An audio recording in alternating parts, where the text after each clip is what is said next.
All right, well, here we are. Abigail, my daughter, my eldest daughter, has agreed to have a conversation with me because I really enjoy talking to you about these kind of topics, and you're in it too. So I wanted to take the opportunity to chat with you about some hot topics right now. So thanks for showing up for it. Thanks for having me. So you are a 17-year-old, cisgendered, heterosexual, white, young woman who's privileged, who has economic advantage in her life. Mm-hmm. And you live in a community in Marin County where that's the profile of many people. And so, but I guess one of my questions for you, and I don't think I've ever asked you this, but how does it affect you? Do you have a sense of how social media affects you? Yes. I think it in a lot of underlying ways. I mean, I was just thinking yesterday, like, I was scrolling through my Instagram, and, you know, there's all those Instagram models, and I was thinking, like, what would it be like if this wasn't here? Like, what would my view on, like, trends or what, you know, what's cool, what's beautiful be like if this wasn't here? It's a really good question. Did you come up with an answer? No. But even to imagine it. Yeah. I have to remind myself that social media is the best photos of everyone. Like, you know, that's the best lighting, the best angle, the best photo that someone feels happy with putting up. Yeah. It's not, nobody looks like that 24/7. All right. And in here is like part of what prompted this conversation for me is really starting to hear anecdotally that almost every teenage girl that I know in Marin is dealing with eating disordered behavior on some level, and the feelings associated with that. I heard a story recently, and I haven't kind of done the research to fact check it, but at your high school, one girl wanted to start an eating disorder support group, and she thought like a few people would show up, and like more than 60 girls showed up. So that's one indicator. And then I did a little research, and apparently, because I was like, is this a Marin phenomenon? Is this happening? That's what I'm curious. Yeah, and apparently around the country, eating disordered admissions to hospitals doubled during the pandemic. They call it like an epidemic within a pandemic, that there's, and I don't know exactly what is creating that, but I'm really curious to hear from you. What do you think is going on here? I mean, I can't speak on everything. I think it probably has a lot to do with control. You know, when there's so much like unknown and so much going on that's just not the normal day-to-day life, everything got switched up. I think it has a lot to do with control of that. Sure, it relates to social media and comparing bodies, and but I mean, I've talked to so many of my friends about it, but I don't think I've ever come to a conclusion of what it is. Yeah, I don't know that we can fully, but I think we can just put some ideas out there, and I think control at a time when things feel really out of control does make sense. Part of being in an economically advantaged community is there's a lot of pressure towards, you know, succeeding in life, and I also wonder about the pressure to kind of be the perfect girl for young women, standard of perfection. And I mean, that podcast you showed me, I was listening to it, and it said the average teenager is exposed to 14,000 references to sex in a year. And those references are probably sexualizing women in some way. Yeah. And, you know, it's in all the songs and it's everywhere. Mm-hmm. But I don't even notice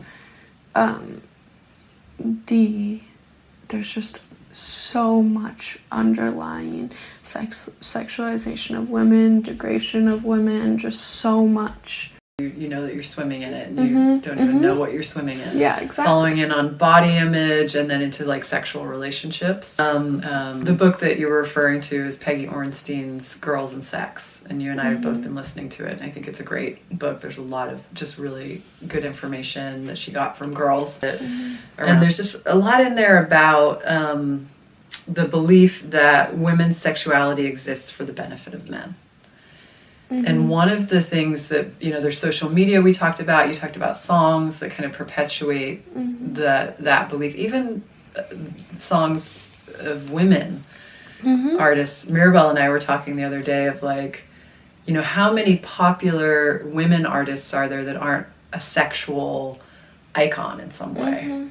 You know, whereas there is that fine line of like feminism and then hypersexualization. Right. And it's super blurred because, you know, you can say, oh, this is a woman standing up for women and being free and with her sexuality, but then, you know, there is a hypersexualization and what. And are you still a commodity? Are you still a product that's for the benefit of men's, you know, consumption?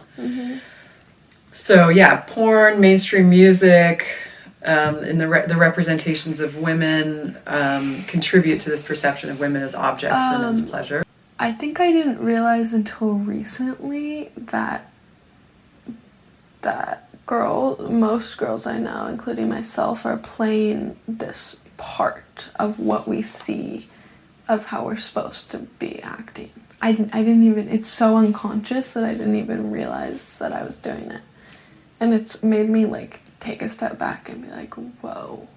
I think there is a complete expectation for how women are supposed to act sexually and with their sexuality and the role they're supposed to play and just so much. And I think that it's become such an expectation that it's just unconscious. I don't have an issue with porn, and I never did, and then I realized, oh wait, there's so many, this is the root cause of so much body image stuff, just societal expectations. Like, I started realizing this is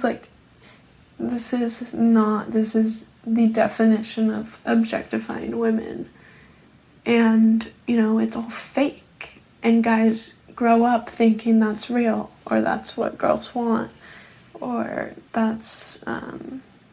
or girls grow up thinking that's the role I have to play, that's, you know, if I'm not doing that, then I'm not enough, or whatever. Yeah, and so bringing it back, like how, again, it's like kind of a rhetorical question, but how's a girl define her own sense of pleasure and what, you know, how her body, I don't know, you know, can be a source of that pleasure. I don't know. In the face of that. I think that if you're completely focused on, or if your view on sex is just pleasing a man, because most men, unless you're like, you know, in a relationship, most men will not care if you feel good. You know, it's about them. Again, from the book Girls and Sex by Peggy Orenstein, they did a study of 34 randomly selected scenes from porn. 90% of them contain violence against women. Half of them contain verbal humiliation and degradation. And the women in those scenes almost always respond either neutrally or with pleasure to that degradation. And that's not to say, you know, that there's not positive porn out there that really represents women in a, you know, in a uplifting way, or empowered, or focusing on women's pleasure, but I imagine that's a very small percentage of what's actually being viewed and absorbed out there, and you and I are both aware that access to porn is at an all-time high, you know.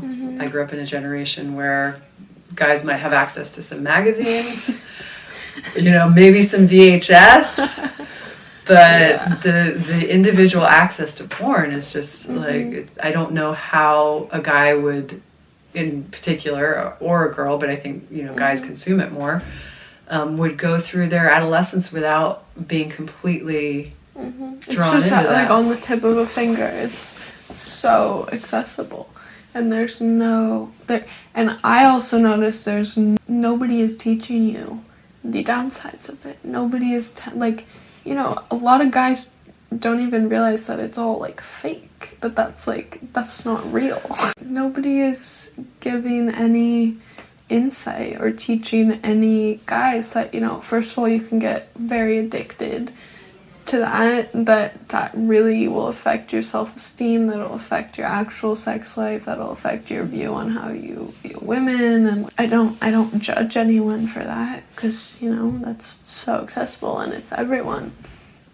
But I think that there is a huge conversation on actually what it is doing to society and young men. And like you're saying, the disconnect between, it's not actually supposed to be like it looks in those scenes. It's actually, or like, intimacy is very different. It's not, you know, girls have to remember that they're not trying to recreate that. You know, it's not, you're not playing a character. Like, I think it's just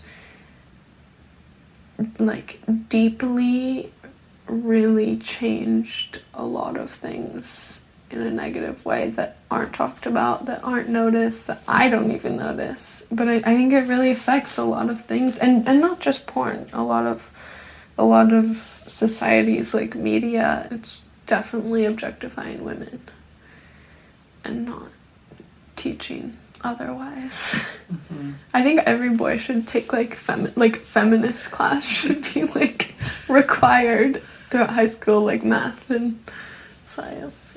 And my last question for you is, what advice do you have for like a young girl, let's say a 6th grader in middle school right now? Oh my gosh. First of all, middle school seems like the biggest thing in the entire world, and it's not. It'll be over before you know it, and you will realize that you didn't care. So just have fun and be a kid. I think that's the biggest thing, is you are not grown up yet. You have so much time to deal with other things. Don't grow up too fast.